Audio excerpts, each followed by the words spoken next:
Good, perfect. I think we're just in time, 7 o'clock. Welcome to Wolfi's Talks. I'm very excited today to speak to Steve Smith, brand manager from Castelli. Castelli, for me, a brand I'm really in love with. It's Italian style, it's performance, it's everything I believe about racing cycles. We're speaking today in the office about the brand, and everybody is super excited that we're obviously part of the Castelli family. And I had the pleasure to visit them in Fonzaso many times to see the factory. And I think, like most of us, we don't really understand how much it takes to produce a cycling jersey, produce cycling shorts. And I've seen the ladies in the factory working. I have seen the people designing the jerseys and everything. So really, it humbled me. And I'm really glad to get more insights today about working with the pros, some historical milestones you've produced in Castelli history, and speaking about the Scorpion. So thank you very much for taking the time to speak to us. Steve Smith, good evening. Thanks, Wolfi. Happy to be here. Okay, thank you. Steve, first I want to say, tell us a bit about yourself. How did you end up at Castelli? How did you start in the cycling industry? Well, I think more than anything, it was destiny. So I was born in Chicago and grew up in Oregon, and back in '84, with Greg LeMond doing his first Tour de France, new world champion. I got my first real race bike. It was a Basso Gap. And I got my first real cycling jersey. It was a Renault Elf Giton replica jersey Castelli. So now here I am many years later as brand manager on Castelli. And I actually live on the same road as the owner of Basso Gap, as Basso Bikes. So half a world away from, and a lifetime away almost from Oregon. And I moved to Italy 20 years ago this summer, and I've been working here in Manifattura Valcismon, first with Sportful, and then we bought also the Castelli brand in 2005. And yeah, so most of the days I think I have the best job in the world, and then there's days like yesterday of getting up at 3:30 in the morning to go catch the plane. But then there's so many times that to go out riding, working on cool products, working with the professionals. So yeah, overall it's a good life. Very good. That's a cool story, that the first jersey, and you remember that it was a Castelli and you saw the Scorpion, and that kind of rounds the whole story up. That's really cool. Yeah, it's crazy really to think. I mean, you couldn't even dream something like that.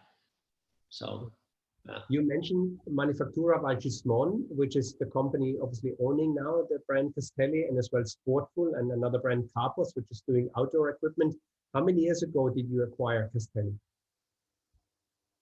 So we bought Castelli, and really there was two phases to it, but 2004, 2005. But Castelli traces the roots back to 1876. It started as a tailor shop in Milan, close to Castello Sforzesco. And it was there up through the 1980s, or actually the 70s, when Maurizio Castelli came in. He had an accident, so his racing career was over. So he came in to work with his dad, and they had a different view on cycling clothing. So Armando Castelli, the father, was old style, wool, tradition, craftsmanship. And Maurizio was very much the innovator, break the rules, do new things. So Maurizio actually took off on his own, and that's when the Castelli name started. Before that, it was Vittorigiani. And so there was a 10, 12-year period where both brands were alive, and then they moved it all together under the Castelli name. So it's a crazy history of the sport. And this is when the Castelli logo, the Scorpion, was invented, or he picked this design for the logo? Yeah, and in fact, we have some of the early conceptual drawings from 1974. So you can very, very clearly see how these concepts became the Scorpion. But of course, the question would then be why the Scorpion? And Maurizio was very, very astute marketeer. And if you think back to those early 70s, it was the heyday of tennis, and of course the crocodile alligator on the shirts was quite popular. So I think Maurizio intuited that having something a bit more memorable than just an MC on his jerseys would be a good thing. So we don't know exactly why it's the scorpion. So that's been lost to history, but there's the two leading candidates is that his father was a zodiac sign Scorpio, but they weren't in very good relations at that point. There's also the better story that I'm going to go with, that he had a love interest on the side that was a scorpion. So we'll put that as the official story. Very cool. And I like the history of the Castelli brand. Obviously, it's very deeply rooted in Italy, and we have a little video to show how this started and how you reunited with the biggest race in Italy, with the Giro Italia, and we see some of the champions. So Will prepared a little video clip, and I just want to show it, and we can talk about this a little bit. So Will, please, our graphic designer, please show us the video.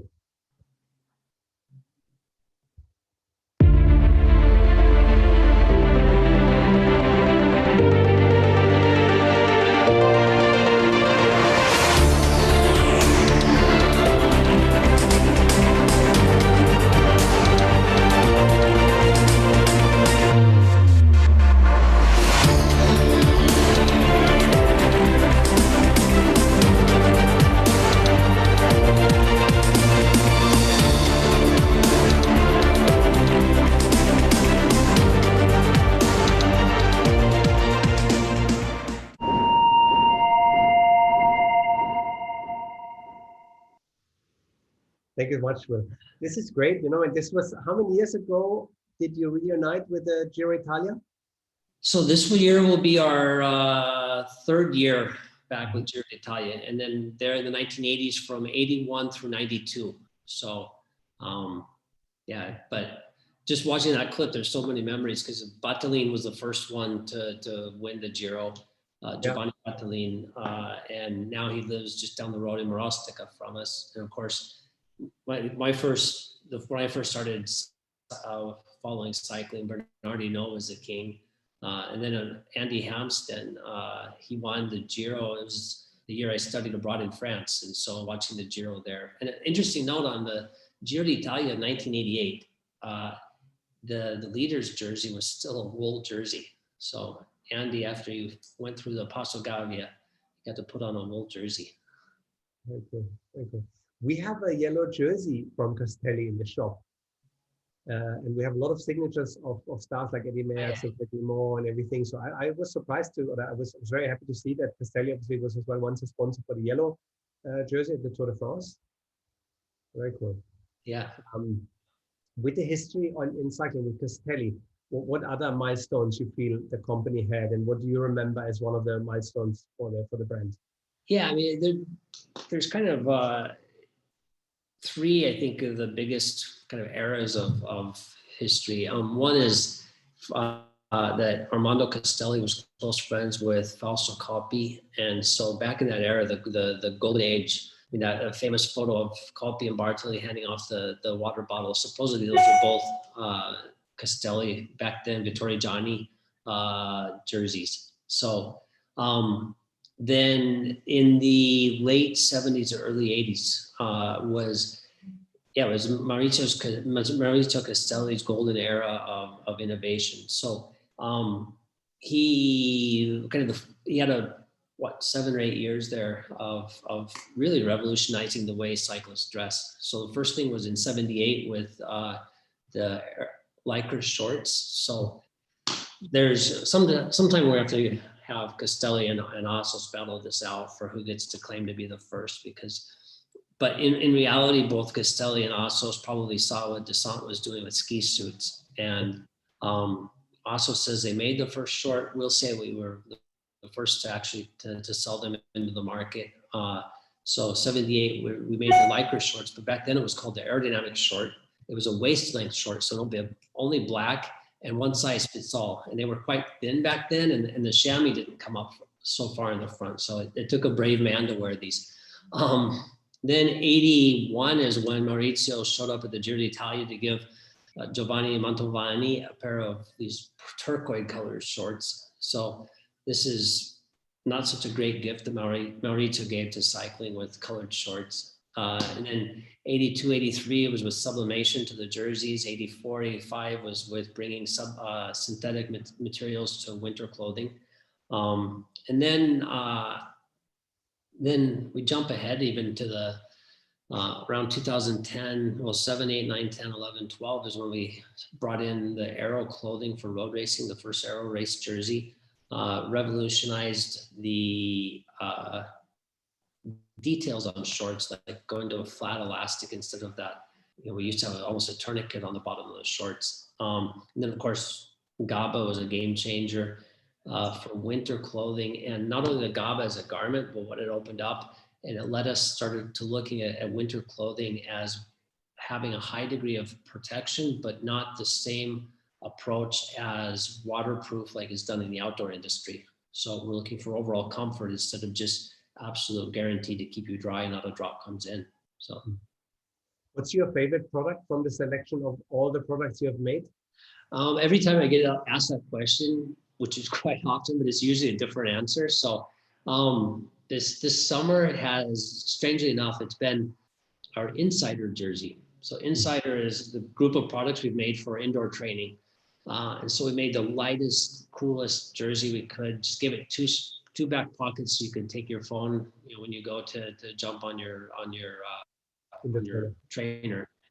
But I've grabbed that for my outdoor rides, and it's night and day, like cooler than anything I've ever used. And we had pretty hot August and into September. So it's nice because you actually get a little suntan through the back. So right now, my favorite piece is riding outside on an Insider jersey.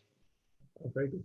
So we were always excited when we see the new catalog and we have the new names and we have all these Perfetto, we have the Prosecco, we have who is coming up with all these cool names, and we have the glove, which are the Cabrio, and all these things. So this is really nice to see the products having such a cool name. Yeah. So a lot of them, I try to come up with the names because ideally we should have a name that is obviously Italian, but also people who don't speak Italian can understand what it's talking about. So Cabrio is good. Prosecco, everybody loves Prosecco wine. Not everyone knows that secco is the Italian word for dry. So it's actually a perfect word to talk about our moisture management things.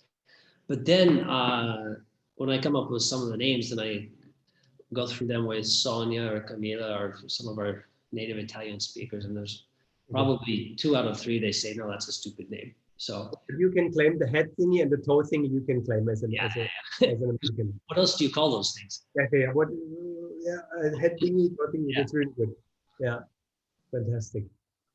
Yeah, is it more difficult in production to prepare a pair of gloves or shorts or jersey? What do you think is in production the most challenging product?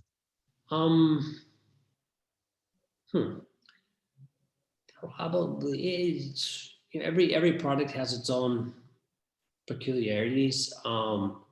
Obviously a jacket, because it has so many pieces that have to come together, especially when we start to tape the seams. Those pieces, it'll take up to an hour and a half of actual, everything we make now is still being hand sewn, right? So it's all handmade. And the jacket will take an hour and a half of a person at a sewing machine making that one jacket. So a jersey can get as low as around 22 minutes. A pair of shorts is around 30 minutes, depending on the shorts. But a jacket, there's a lot of manual labor in those. Yes. I have seen this, and obviously when you go into the factory, and I had the pleasure to be there a couple of times, and you walk by the ladies who are sewing these pieces together. And once we made a jersey for us, a Roadsters jersey, customized. So you put a print on it. Then there were just loose pieces, and suddenly that lady came, put these pieces together and through the machine, and within a few minutes there was a jersey. And I thought, oh my God, I've tried in school, 5th grade, 6th grade in Germany, we had to do this, and I failed miserably. And even a short, to put the padding in, to have it at the right spot and everything like this on this material, which is so stretchy. So I think everyone should see this, and it's really humbling to see the quality of craftsmanship and love to detail goes into these products with all these different materials. It's just mind-boggling for me. Yeah. Fantastic. Unfortunately, it's the next room over here is our sample room. So, but the ladies have gone home tonight. They finished 15 minutes ago. So I just saw they turn off the lights. But yeah, no, it's amazing. And especially for them, because in a normal production environment, you have a very set flow of how to make that garment. But these ladies get a package of cut fabric and they have to put together a puzzle, and 99 times out of 100 they do perfectly on it. So it's I don't know how they do it, but yeah. How does it start with a new idea about the new product? Where is it coming from? Is it a wish list? Is it a new fabric you find somewhere and then you think, hey, what can we do with it? Or how do you come up with these new ideas? Yeah, most of the time it's from coming up, identifying a problem that needs a solution. So, sometimes there's a possibility to make something better that you don't really feel is a problem. I mean, think back, we didn't really have a problem with our Nokia phones when the iPhone came along, right? Yes. And then all of a sudden we realized, how did we live with that? Yeah. So, okay, we don't get to do that level of innovation every day, but the GABA is a good example. It's Gabriel Roche in this case saying, because we were talking to the Cervelo test team members about how to make a better rain jacket. And GABA says that, a lot of times you're racing in the rain and it's not that cold. And if you put on a big jacket, of course, the sleeves are flapping around and you basically costs you a gear to push that jacket through the wind. So what we need is for these moderate conditions, something to just keep your core warm. It fits closer, so it's aerodynamic, and it's not so hard to push it through the wind, and that you don't overheat. So, it's funny because we'd already even thought of that, how that a lot of times a jacket is too hot and you get wet from the inside. But just hearing it like that gave us the courage to say, okay, at least for the pros, they need to have a sort of a short sleeve rain jacket. But I remember, in fact, even in the brief to our design and development team is like, okay, we need to do this for the pros, but we're never going to sell any of these. So, okay, wrong prediction. Very good. Yeah, that's interesting. When you think the product wouldn't work, and we spoke now so much about the product, the GABA, and we have a little video prepared, and I think that's a product as well. You sold with a marker pen, and we watched the video, and then you explain what the marker pen in the box, what was the purpose of the marker pen. So I will, if you don't mind, start that video for the GABA, please.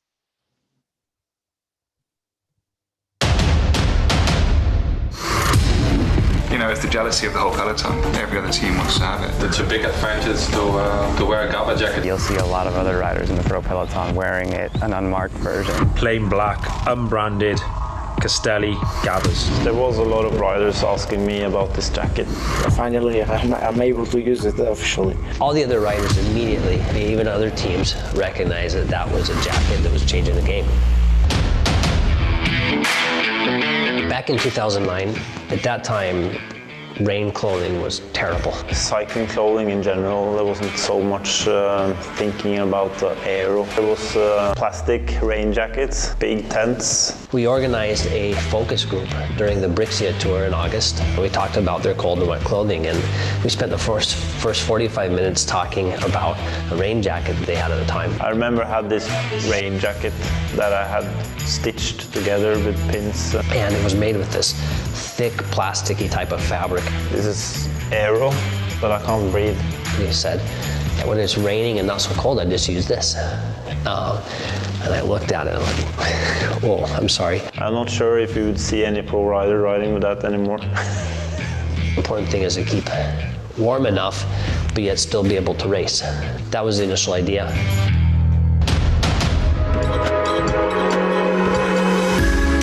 We made up 9 or 10 samples for the team that was doing the classics. So here we are, end of February 2010. We knew we had created a breakthrough product for fall weather racing and training, and we couldn't wait to hear the riders' feedback. Soren and I hop on the plane, we go up and we meet up with the riders outside of Ghent. And I remember Heinrich Hausler saying something like, let's just hope that it rains tomorrow on the way to Ghent, so we're just going to go to the front and drill it. We got the jackets and it was like, wow, this is something really special, you know? I've never before or never since seen riders respond in this way to a new garment. And we came to the first race, everybody was looking at us, you know, nobody said anything, but they were all looking at us, thinking, what is this?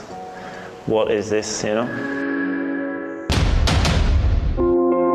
The day that kind of everything changed, Milan San Remo 2013, this is the day that it snowed on San Remo, it rained the entire time, and at least half the peloton was in GABA jackets. Alla partenza di quella Sanremo era piuttosto freddo. A metà della corsa il tempo cambiò radicalmente, io mi trovavo in fuga e cominciò persino a nevicare e così presi dalla mia borsa del freddo in ammiraglia la gabba. Poi alla fine la fuga fu ripresa e quindi mi accontentai di arrivare all'arrivo, però da quel momento in poi non mi sono più separato dalla mia gabba né in allenamento né in corsa. If you remember that season, from the very beginning of the season through Tirreno Adriatico, where it rained cold every single day, and half the peloton is in GABA jackets where they've taken a marker and canceled out the logos. It was fantastic times for us. From 2013 Sanremo, that was a day that really the GABA, let's say that really a day that the GABA exploded into the world view. Each time we sat down to improve the GABA, we had troubles really improving on the original. We asked our pro riders how can we improve the GABA from the previous version. The overall request was to having a more water-resistant product, keeping the same breathability. We worked with Gore on updating the fabrics, trying to get to something that was, you could really race in hard rain all day long and stay comfortably dry on the inside. Winning choice for the fabric came up to be the Gore-Tex Infinium Windstopper. We actually gave it for the first time the seam sealing over the shoulders. We actually moved it to a sort of a body mapping where the front-facing fabrics are a little bit warmer, the back-facing fabrics are a little bit lighter. GABA jacket was also expanded into the Perfetto family. I think the GABA, it exemplifies what we try to do in Castelli. Ideas of how we can make even brand new types of garments that have never existed before that can change the way you ride.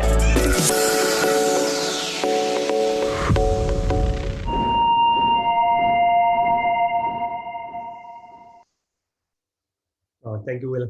It is fantastic. That's such a cool story with the marker. Were you a bit upset when they marked it, or you felt humbled and you felt like, oh, that's so cool. Everybody will know it anyway, that it's ours? No, I mean, we were over the moon about it because, I mean, the pros go out and buy a product because you got to think about it, because we've seen the wind tunnel that at 50 kilometers an hour, and a rain jacket will cost 40, 50 watts, which is, you have to push 450 watts to go that speed anyway on a road bike, and adding 50 watts, it's crazy. So it really became a game changer. In fact, it was it was too big of a difference, because there's no way you should be riding in a short sleeve jacket in the snow like on that day, but the game changed so much that you had to be aero and to be able to compete. Oh. And then it started us down the road of making a lot of other equipment that keeps you pretty dry, but without making a complete shell around your body. So it changes the way of course, for Dubai, you don't really need this. So if you live here for so many years, you would wonder what people wear, and including myself. I wear a lot of stuff, and you have seen me riding in Italy when everybody's short, and I'm like, oh, I'm freezing, it's cold. So you adapt to the temperature, and sometimes in the morning can be cold. I use a Perfetto, I think, which is the perfect thing, because obviously rain is something we have only rarely coming to Dubai, but the Perfetto is a perfect jersey, and it's, as you said, it's very aero, and it does everything in the perfect way, as the name indicates. So you worked with Castelli or with the test team, Cervelo test team in 2009, and did you go with them to the team camp, and were you as close with them? Did they wear a GABA in the team camps, in these camps they did before the race season? And how much information did you get from the team to develop all these products? Yeah, it's interesting because of course they wear all of their, most of their winter clothing. Cold weather clothing is really more for training than racing. There's just a few pieces they use in the racing, but the GABA came to them. We had 2 years with Cervelo test team. Yes. Yeah, the team only existed for 2 years, so 2009 and 2010. So 2009, we knew our cold and weather gear wasn't as good as it should be, so we worked hard on 2009, and then the GABA came to the team in 2010. Yeah, and it was, funny part of the story that didn't make the video is, so they raced, the first races of that was at Omloop het Volk and Bruxelles Kern that year is when the hurricane came in off of the Atlantic. It was like 3 degrees and 80 kilometer-an-hour winds, guys getting blown off the road, and only 26 guys finished. I think Robbie Trexel won it. And it was the next weekend at Strade Bianche that Juan Antonio Fletch, he sees me at the hotel. It's like, hey, aren't you the Castelli guy? Where can I get one of those black jackets? And so immediately the pros knew that the game had changed. So it was crazy times. Very good.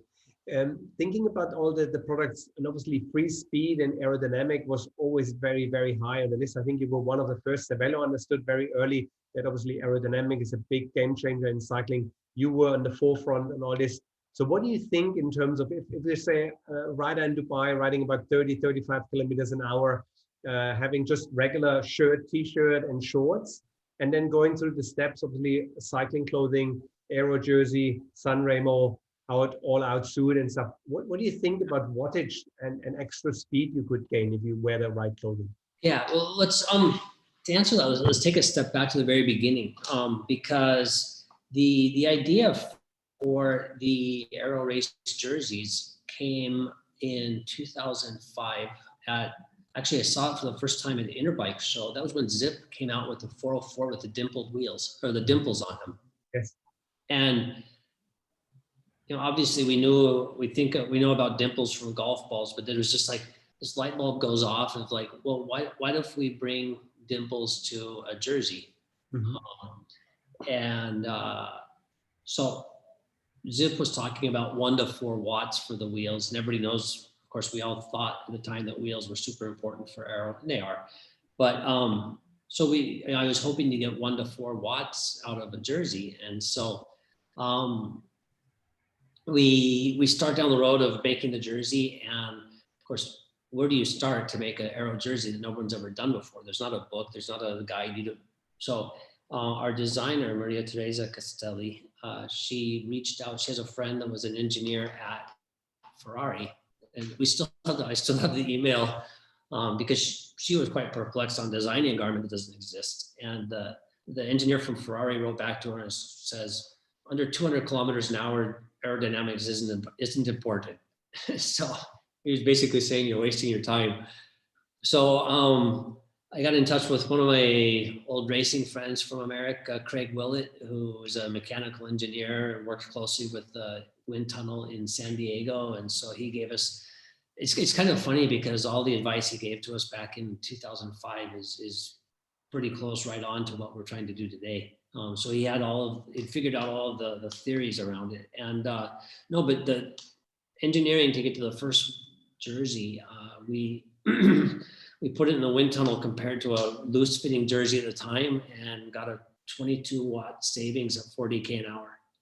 And the craziest thing that just totally we didn't expect is we did different tests at different positions and different yaw angles, but a aero jersey riding on the tops of the bars was more aerodynamic than a loose fitting jersey riding on the drops down low. So the clothing is actually more as important as position. It was only a 1 watt difference.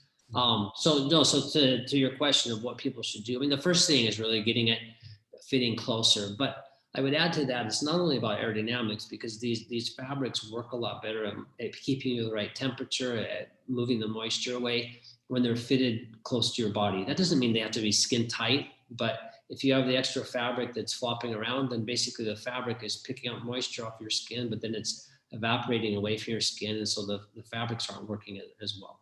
So it's a comfort factor as well as aerodynamics. But and then the faster you go, the more you save. Mm-hmm, okay. And undershirt, this is always a discussion we have with lots of customers about undershirt. Yes, no, you have a new undershirt which helps us to as well keep cool. And what did you learn from we had the World Championship in Qatar, and you address the Italian national team as you do every year, and you make them look good. But did you do anything special for Qatar, and what can we learn in Dubai from the heat? Yeah, Qatar, we had actually made a system to put actually ice into the jerseys and cooling panels. So we got some of these what do you call it, the moisture absorbing gel. So we could soak that up into the jersey, so it would actually, instead of drying out very, very quickly in the desert heat, it would hold the moisture on the body for a longer period of time. But I mean,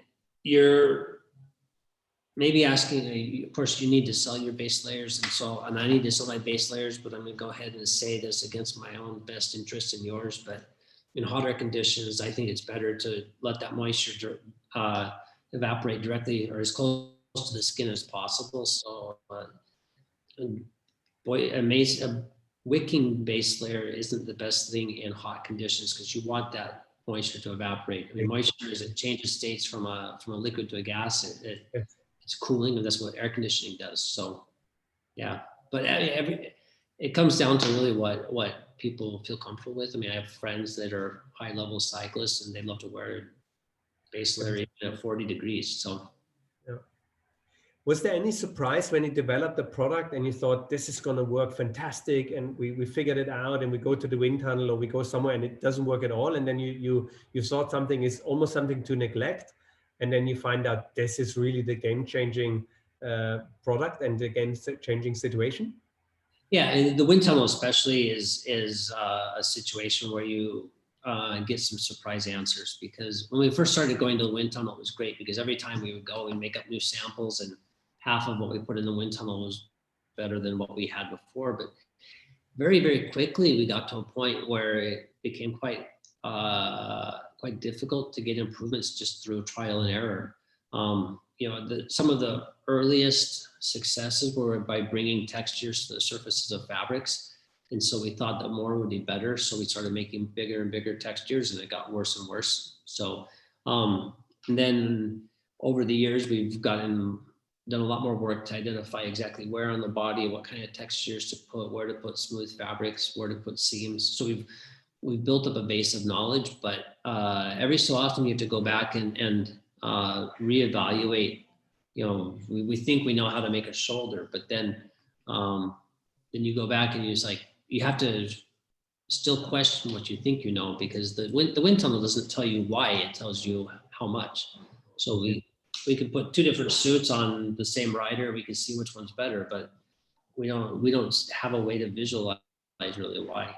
So it's but also in normal non-aero or non-pure race pieces. Sometimes, especially what we've learned is around lightweight, people aren't very willing generally to sacrifice too much in terms of function or comfort for very, very lightweight. So, the thing that we've learned is that lightweight is good, but it's even better if it's cooling for hot weather, which usually they're quite closely related. But more people are looking for cool than to save 2 or 3 grams. Very good. And what do you think about gloves? Rather more padding, less padding? You have to try it out, or what's your take on gloves? Yeah, it really depends a lot on the person, right? Because some people really suffer from the vibrations in their hands and suffer more hand pain, and so a more padded glove is good for them. Generally, we see as we go more towards people that ride more and more, just because of the position becoming a little bit more stretched out, you don't have as much weight on your hands, and so you get away with less padding. So that one's very much a personal choice. So we have some of each, and I think it's probably good for people to try both, and even the people that are convinced that they need lots of padding. Mm-hmm. At some point, just get a pair of lightweight gloves and see if that works. And then there's also times where it's just nice to go ride without gloves, and the feeling of freedom is definitely there. So just make sure you don't fall off that day. Yes, very good. We have a big community when it comes to triathlon. We try to buy one of the biggest triathlon clubs in the world. So we obviously have different suits, and we have now the suits with the arms. When did this come up, and what do you think about looking back in history when you see the champions like Faris Al Sultan, cycling shorts, or swim shorts for cycling, or speedos for cycling, really? And what do you think? How much watts and how much speed they left in their clothing, and how much faster could have gone if they had the right speed suit from Castelli? Yeah, so I think that the leg portion for Ferris probably didn't make that much difference because the legs are constantly moving, so you don't really get as much. You don't really ever get a purely laminar flow on the legs. Plus, on the thighs, you're already getting a lot of dirty air onto the legs coming from the body. But the shoulder area, skin is not fast for that area. So based on some of the testing we've done, I mean, it could be as much as 10, 11 minutes on the bike leg. So it's crazy. It's crazy. I mean, you look back at, Tinley, Molina, these guys, Dave Scott, back in the day, the times they did. I mean, they had modern equipment and modern training and modern everything. Yeah. Like Jan and Cam and everybody, they would be very afraid. So yeah, no, it's quite amazing what they had to put out power to overcome these disadvantages they had with their equipment. It's quite astonishing. Yes, absolutely. You have different suits as well, ITU suits, all-out suit, and all these things. So if people are looking for the correct suit, what would you suggest? Yeah, it really depends because we have the PR speed suit that's made to be the fastest possible, but you need to be on your bike leg at 40 kilometers an hour to make use of that suit, and it's not all that special below that. So below that, our all-out suit is now it's called the San Remo suit, has been engineered to give the best overall performance over a broader curve of speeds. So even if your average speed is 30K an hour, that suit is going to still help you. And even if you go up into the low 40s, it's still going to help you. So it has a much flatter curve of speed. And of course, our long distance suits, we're engineering these, thinking of the speed for the bike, and then so aerodynamics on the bike, and also the storage area, because it's absolutely vital to keep eating on the bike, or else you're going to lose it on the run. Of course, comfort on the run is very important, but we're not paying that much attention to the swim speed on those long distance suits, because the people are really going for absolute maximum time. Of course, they're wearing a wetsuit if it's cold, or they're wearing a swim skin if it's not so cold. So, we do make them so you can swim in them just fine. So if your goal is to finish the race, then you're going to get through the swim just fine. But we're, because it's having swim speed and bike speed is hard to make those work together. You're compromising one or the other. Very interesting.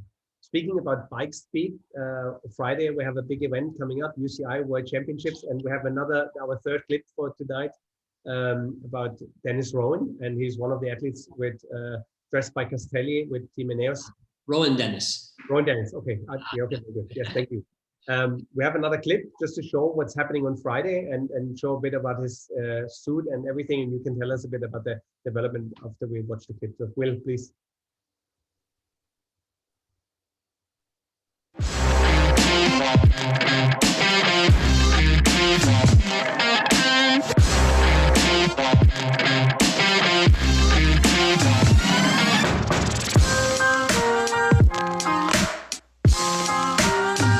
It's definitely fast. It's going to be a bit of a raw power versus CDA, so your drag coefficient basically sort of course is not so much a power to weight sort of course. There are some rolling parts that will help me, obviously a lot more than some of the bigger guys, but I'm hoping for some solid headwind, even if there's a tailwind on the way back, headwind on the way out with a bit more climbing will definitely help me when it comes to Friday in the TT.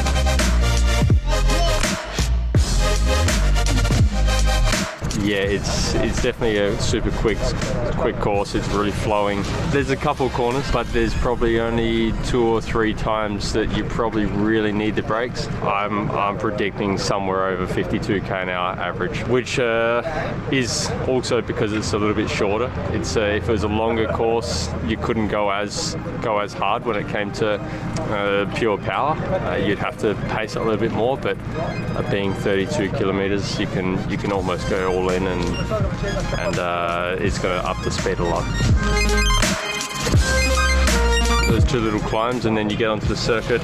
Things a little bit lumpy on the circuit, but not too crazy. But yeah, it's definitely going to be There's going to have to be a bit of pacing strategy behind going hard, but just leaving that couple percentage for that last 6K. So it's one of those ones where it's all in, but just that 1% off for that final bit.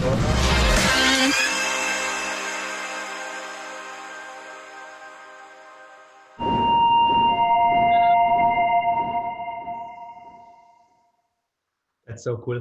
I think it must be so exciting to work with the best riders in the world and dressing them and seeing them riding in Castelli, Italian national team.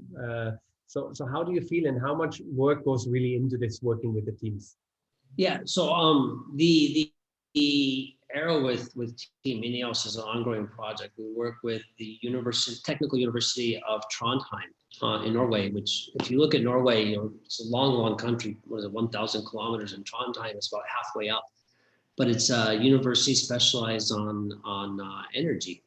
Mm-hmm. And of course, part of that is a big thing now is wind energy. And so they graduate about 30 doctoral students every year. So we have an unlimited supply of research assistants. And cycling aerodynamics is really classical aerodynamics in a very peculiar shape and application because it's so dynamic. But it's crazy how much we learn constantly on the aerodynamics. So about 2 years ago, we took a step back from throwing as much stuff in the wind tunnel just to see what worked.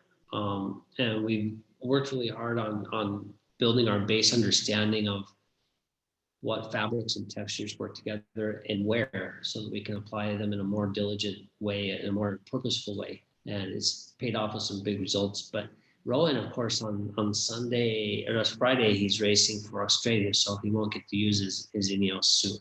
But Filippo Ganna will have it, so I think it's going to be tough for Rowan. So. He gets the better equipment. Yeah, but Van Aert, I mean, that guy seems like he can do everything. So it's going to be a big battle on Friday. Very good, very cool. Yeah, I'm looking forward to see all the riders and see the road race and everything. Very cool, very good. Anything special we're going to see on the Italian team? Anything new? So the Italian team is going to be using things that we've already had with on the pros. So yeah, there's nothing exactly new for World Championships. There's chance of rain on Sunday, so of course they have their GABA and their hydro rain jacket, and so very cool. We obviously have to ask Italians. We have to ask about style, and obviously sock length is a big thing. So what's the new thing? Is it long? Is it short? Medium? It seems like it's getting longer. But I mean, right now we're up to the bottom of the calf muscle, right? And so at least I find if I pull the sock up so it goes on the calf muscle, it's uncomfortable. So for me, the new level is just the calf muscle. Calf muscle, just below the calf muscle. Yeah. But I mean, in style, now it's better to go a little bit more quiet or tranquil on your jersey and your shorts, and then juice it up with your socks or your base layer. So accessorize with some more aggressive graphics there. And then now, of course, the important thing is you got to match your bike and your helmet and your kit. So everything has to match. I keep my helmet collection in a part of the garage where my wife never looks at. So I'm not sure she's ever actually realized how many helmets are there. So cool. Very cool. Yeah. And who do you think is going to win the Giro d'Italia? Okay, so here's my theory, right? Yes. Because we kind of have three of the old dogs there. We have Nibali, yes, and Geraint Thomas. So I want to see really the last battle against the old dogs, because the new generation is going to take over. So this might be our last chance to see the historic names really go at it. So yeah, I'm really excited to see the race. Yeah, I think the Tour de France was really fantastic. Obviously for us, a fantastic win with Tadej Pogačar for the UE, which was completely unexpected, and a super surprise on the last day to turn this around. I think nobody would have had this on the list. So yeah, fantastic. Yeah. Very good. Yeah, it should be a good race. You still have time to come over. Yes. Prosecco stage. Yeah, we should. Yeah, we miss it. Yeah, it was always a good start of the year for us to go to Italy, to see the factory, to meet all the friends, see a stage of the Giro Italia. It's a very special event. Yeah, so I really like it. So next year, hopefully again, that everything is going to be normal again. Steve, any final words, any thoughts about cycling Castelli? Anything you want to leave us with? Oof. Yeah, no, it's just, hopefully you can see it from, well, of course, you know this, you've known me for a while, but we just have a great time trying to come up with products that help people to enjoy the bike better. And it's a great thing to come to work every day and figure out how we can make this sport even more fun than it already is. So hopefully some of your customers enjoy that ride and had some good experiences with our products, and we'll keep working to do that better. Thank you. Steve, I want to thank you very much, and I really can underline this. I think what you do with the team at Castelli and all the people working, I've met them in person, I've seen it, the passion you put into the work every day, and it really makes a big difference for everyone using the equipment. With so many people now during COVID, a lot of people started cycling and they get cycling shorts for the first time. They don't really understand. They don't even understand which is front, which is back, where to put all these things and whatever, how to wear it. But then they come back with a big smile in their face and say, listen, that made my cycling. They start maybe sometimes even with regular clothes, and then they come the first time a Castelli cycling short, an Aero jersey, anything like this. So it's really amazing what you do. And I think you make cycling so much better than it already is. And yeah, keep up the great work. And we're really happy to be part of the Castelli family. It makes us really proud to represent Castelli in that part of the world. So thank you very much. And of course, we're proud to be part of Wolfi's team. So thanks for your support. Thank you. Thank you very much. Regards to everyone. See you soon, Steve. Yes. Bye. Thank you everyone for watching. Bye. Thank you. Bye-bye. Thanks everyone. Thank you.